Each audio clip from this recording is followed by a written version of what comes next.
Section 2. The Providence of Restoration in Noah's Family. Cain killed Abel, thereby preventing the providence of restoration in Adam's family from being accomplished. Nevertheless, God had predestined absolutely the fulfillment of the purpose of creation, and his will remained unchangeable. Hence, upon the foundation of the loyal heart which Abel demonstrated towards heaven, God chose Seth in his place. From among Seth's descendants, God chose Noah's family to substitute for Adam's family and commenced a new chapter in his providence. It is written that God judged the world by the flood. And God said to Noah, I have determined to make an end of all flesh, for the earth is filled with violence through them. Behold, I will destroy them with the earth. This shows us that Noah's time was the last days. God intended to accomplish the purpose of creation after the flood judgment by sending the Messiah upon the foundation laid by Noah's family. For this reason, Noah's family was responsible to fulfill the indemnity condition to restore the foundation of faith, and then the indemnity condition to restore the foundation of substance. They were to restore through indemnity the foundation for the Messiah, which Adam's family had failed to lay. 2.1. The Foundation of Faith. In the providence of restoration through Noah's family, Noah was the central figure to restore the foundation of faith.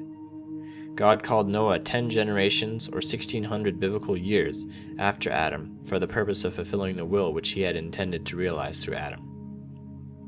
Accordingly, God bestowed his blessings upon Noah, be fruitful and multiply, much as earlier he had bestowed 3 great blessings upon Adam. In this sense, Noah was the second ancestor of humanity. Noah was called when the earth was filled with violence. Enduring all kinds of derision and mockery, he worked for 120 years on a mountain to build the ark in absolute obedience to God's instructions. Upon this condition of faith, God could bring on the flood judgment centered on Noah's family. In this sense, Noah was the first father of faith. Although we commonly regard Abraham as the father of faith, in fact, Noah was to have had that honor. As we shall see, it was due to his son Ham's sinful act that the mission of the father of faith was transferred from Noah to Abraham. In the case of Adam, it was explained that although he should have been the central figure to restore the foundation of faith, he could not offer the sacrifice himself. Noah's situation was different. He was called by God upon the foundation of Abel's loyal and faithful heart in making an acceptable symbolic offering. In regard to his lineage, Noah was a descendant of Seth, who had been chosen to replace Abel. Furthermore, Noah was a righteous man in the sight of God. For these reasons, he was qualified to make the symbolic offering to God by building the ark. The object for the condition by which Noah was to restore the foundation of faith was the ark. The ark was full of symbolic significance. Before Noah could stand in place of Adam as the second human ancestor, he first had to make an indemnity condition for the restoration of the cosmos, which had been lost to Satan due to Adam's fall. Hence, the object for this condition, which Noah had to offer in an acceptable manner, should symbolize the new cosmos. He offered the ark as this object.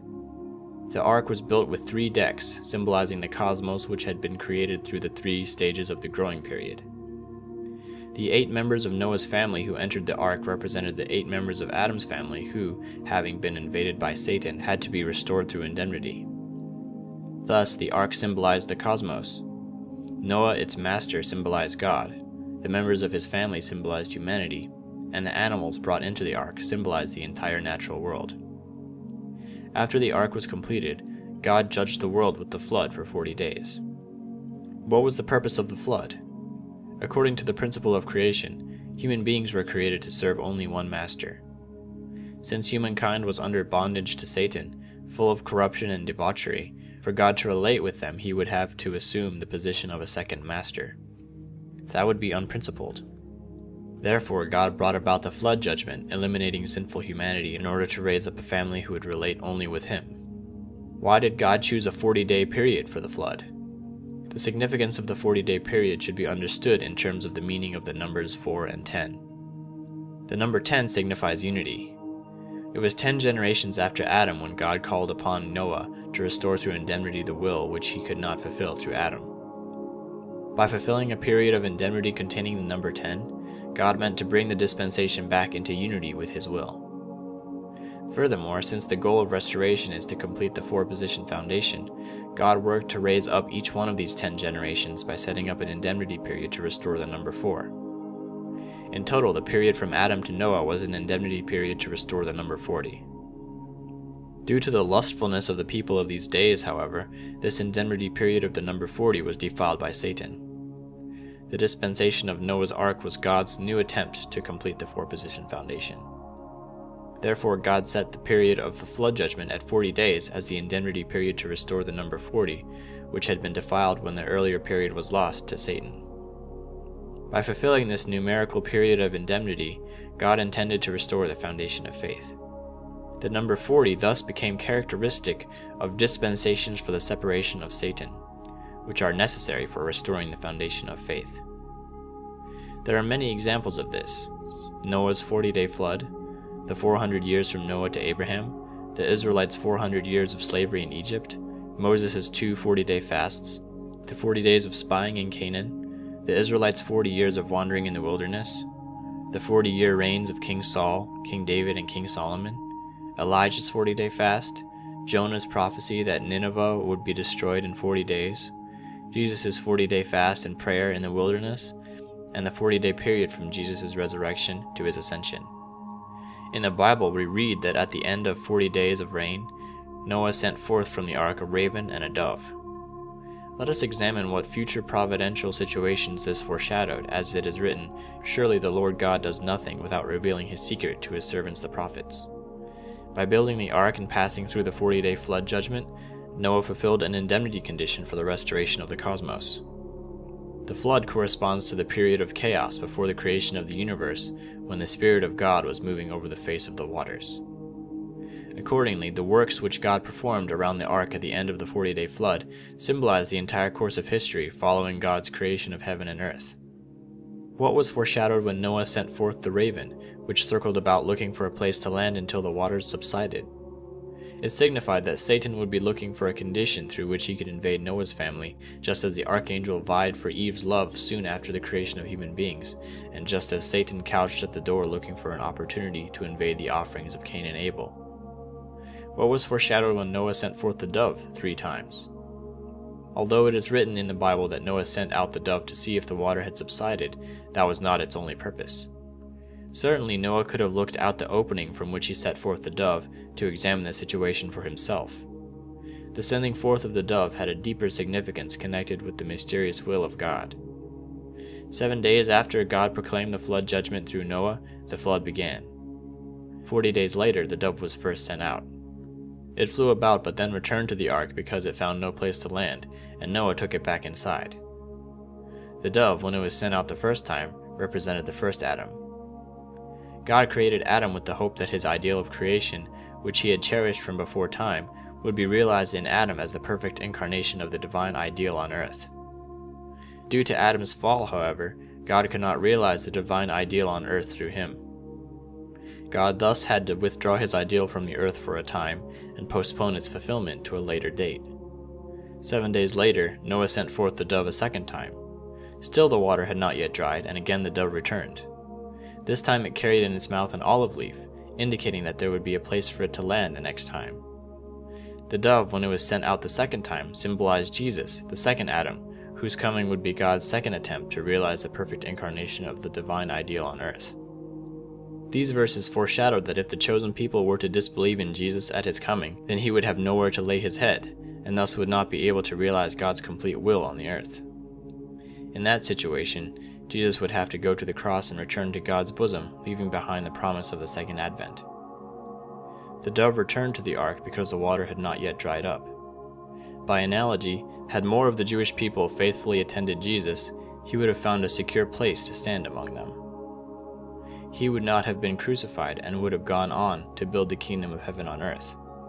After another 7 days had passed, Noah sent out the dove for the third time. This time the dove did not return to the ark, for the ground was dry. The dove, when it was sent out the third time, symbolizes Christ at the second advent, who is to come as the third Adam. This foreshadowed that when Christ comes again, he will surely be able to realize God's ideal of creation, which will never again be withdrawn from the earth. When the dove did not return, Noah finally disembarked from the ark and walked upon the earth, which had been purged of sin and made new. This foreshadowed that when the ideal of creation is realized on the earth through the work of the third Adam, the New Jerusalem will descend from heaven, and the dwelling of God will be with men. The foreshadowing in this story should be interpreted in light of the principle explained earlier. God's providence of restoration may be prolonged if the person entrusted with the providence fails in his responsibility. Due to Adam's faithlessness and failure to complete his responsibility, Jesus had to come as a second Adam. Furthermore, if the Jewish people were to disbelieve in Jesus and thus fail to complete their responsibility, Christ would certainly have to come again as the third Adam. Just as the creation of heaven and earth took a 7-day period, the 7-day intervals for sending forth the dove indicate to us that the restoration of heaven and earth requires certain providential periods of time. 2.2 The foundation of substance. Noah successfully restored through indemnity the foundation of faith by fulfilling the dispensation of the ark and thereby making a symbolic offering acceptable to God. In doing so, Noah fulfilled both the indemnity condition for the restoration of all things and the indemnity condition for the symbolic restoration of human beings. Upon this foundation, Noah's sons, Shem and Ham, were then to have stood in the position of Cain and Abel, respectively. Had they then succeeded in the substantial offering by fulfilling the indemnity condition to remove the fallen nature, they would have laid the foundation of substance. For Noah's family to make an acceptable substantial offering, Ham, Noah's second son, was to restore the position of Abel, Adam's second son. He was supposed to become the central figure of the substantial offering, just as Abel was the central figure of his family's substantial offering. In Adam's family, Abel had successfully made the symbolic offering in Adam's place to restore through indemnity the foundation of faith and to be qualified as the central figure of the substantial offering. In the case of Noah's family, it was Noah, not Ham, who made the symbolic offering.